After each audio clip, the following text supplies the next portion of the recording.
रहीम। अस्सलाम वालेकुम students and friends, मैं हूं अमजद हमीद और आप देख रहे हैं आपका अपना educational channel the Deka skills.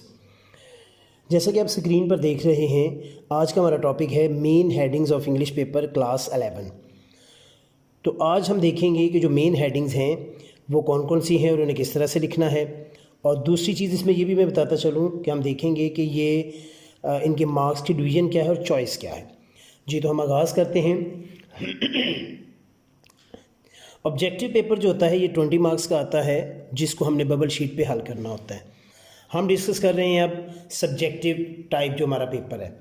Subjective type में जब हमने पेपर को स्टार्ट करना है तो सबसे पहले हम सब्जेक्टिव टाइप लिखेंगे और इसके अंदर दो सेक्शन है। First of all section one के अंदर जो हमारी शॉर्ट स्टोरीज, प्लेज और पोइम्स हैं उनमें से क्वेश्चन आते हैं। तो जो क्वेश्चन 2 है ये हमारा शॉर्ट स्टोरी से रिलेटेड होगा और इसके अंदर से 9 क्वेश्चन आने हैं, जिसमें से हमने 6 करने हैं और 12 नंबर इसके टोटल हैं। अब यहाँ पर एक चीज़ देखिएगा कि मैंने ऊपर सारा ब्लू में लिखा था, लाइनें मैंने ब्लू में लगाई हैं। यहाँ मैंने मिक्स कर दिया है ब्लू और ब्लैक और ब्लू, और आप इसको इसी तरह से इसके अंदर वैरायटी ला सकते हैं। तो जब आपने ये शॉर्ट स्टोरीज़ के जो क्वेश्चन शुरू करने हैं तो सबसे पहले आपने जो सब क्वेश्चन होगा उसका नंबर लिखना है और लाइन लगानी है, और इसी तरह से जब आंसर ख़त्म होगा तो आपने लाइन लगानी है। और सब क्वेश्चन लाइंस और आंसर एंडिंग लाइंस के ऊपर ऑलरेडी मैं एक वीडियो बना चुका हूँ, जिसका लिंक मैं डिस्क्रिप्शन में दे दूँगा, आप उसको विज़िट कर सकते हैं। इसके बाद जो नेक्स्ट क्वेश्चन हमारा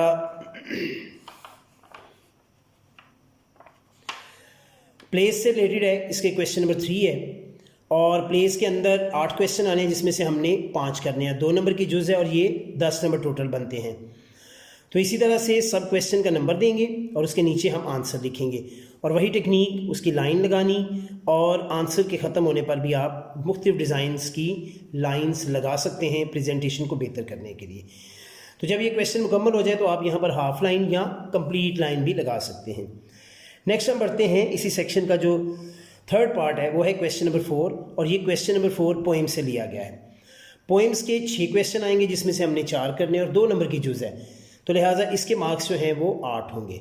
तो उसी तरह से जिस भी आपने सब क्वेश्चन को लेना है उस सब क्वेश्चन का नंबर आपने बताना है, उसकी दोनों साइड पर आपने ब्रैकेट करेंगे और उसकी लाइन को खूबसूरत अंदाज से बना के तो फिर आप आंसर शुरू करेंगे, और आंसर के एंड होने पर भी मैंने डिफरेंट डिज़ाइंस की लाइंस बताई हुई हैं, आप उनमें से कोई भी जो आपको अच्छी लगे वो लगा सकते हैं।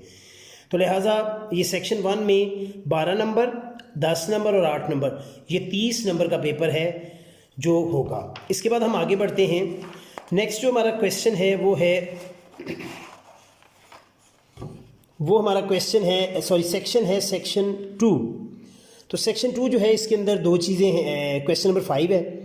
क्वेश्चन नंबर 5 जो है ये हम लिखेंगे, इसके अंदर आता है लेटर या एप्लीकेशन। याद रखिएगा, इनमें से आप कोई भी लिख सकते हैं। चाहे लेटर लिखेंगे तो ऊपर लेटर की हेडिंग दे दीजिएगा, एप्लीकेशन लिखेंगे तो उसकी एप्लीकेशन की हेडिंग दे देंगे, लेकिन उसके नीचे आंसर मत लिखिएगा, ये गलती से लिखा गया है, मैं इसको क्रॉस कर रहा हूँ।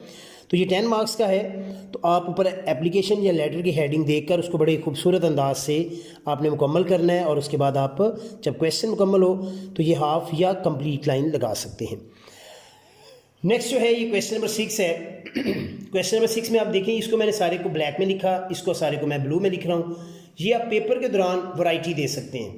तो क्वेश्चन नंबर 6 जो है ये है हमारी the story, moral story. Basically आप ऊपर स्टोरी का नाम लिख सकते हैं, ठीक है, मसलन द थर्स्टी क्रो आ गई है, या आपको आ जाती है the lion and the slave, तो आप उस कहानी का नाम लिख सकते हैं। और एंड पर आपने कहानी का नाम लिखने के बाद आपने उसको स्टार ले लेना है। उसको मुकम्मल करने के बाद आप एंड पर आपने मॉरल ज़रूर लिखना है, मॉरल, और जो मॉरल आपको क्वेश्चन में पूछा गया आपने वही लिखना होता है। याद रखिएगा ये 2 आते हैं, आप इसमें से आपने 1 करना है और इसके मार्क्स होते हैं 10। तो लिहाजा जब आप ये क्वेश्चन लिखें, क्वेश्चन का नंबर दें और नीचे द स्टोरी या उस स्टोरी का नाम ज़रूर लिखें, और एंड पे मॉरल आपने ज़रूर करना है। नेक्स्ट हम आगे बढ़ते हैं। नेक्स्ट है क्वेश्चन नंबर 7, और ये जो क्वेश्चन नंबर 7 है ये इसके 3 पार्ट हैं, 5-5 नंबर की ये जुज़ें हैं। फर्स्ट ऑफ ऑल है जी रेफरेंस टू द कॉन्टेक्स्ट। तो रेफरेंस में तीनों चीज़ें आएंगी, रेफरेंस, कॉन्टेक्स्ट, एक्सप्लेनेशन। इसकी हेडिंग यहाँ पे देखिएगा मैंने साइड पे दी है। आप सेंटर में भी कर सकते हैं, लेकिन सेंटर की बजाय ये अगर आप लेफ़्ट अलाइन रखेंगे, लेफ़्ट साइड पर आप इसको लिखेंगे तो ये ज़्यादा अच्छा रहेगा। और ये मैंने तीनों ही ब्लू से मैंने दी हैं। रेफरेंस, कॉन्टेक्स्ट और एक्सप्लेनेशन, ये पोएम में से आएगा, एक ही आएगा, 5 नंबर की ये जुज़ होगी जो आपने करनी है। इसका जो बी पार्ट है वो है पंक्चुएशन। पंक्चुएशन 5 नंबर की आएगी, और पंक्चुएशन जो है ये हमें बुक 1 से आती है शॉर्ट स्टोरीज़ की। तो ये भी एक ही होगी, चॉइस इसमें नहीं होगी, 5 नंबर की होगी और आपने उसको पंक्चुएट करना है। ठीक है, तो आप पंक्चुएशन साइड पर भी लिख सकते हैं, सेंटर में भी लिख सकते हैं।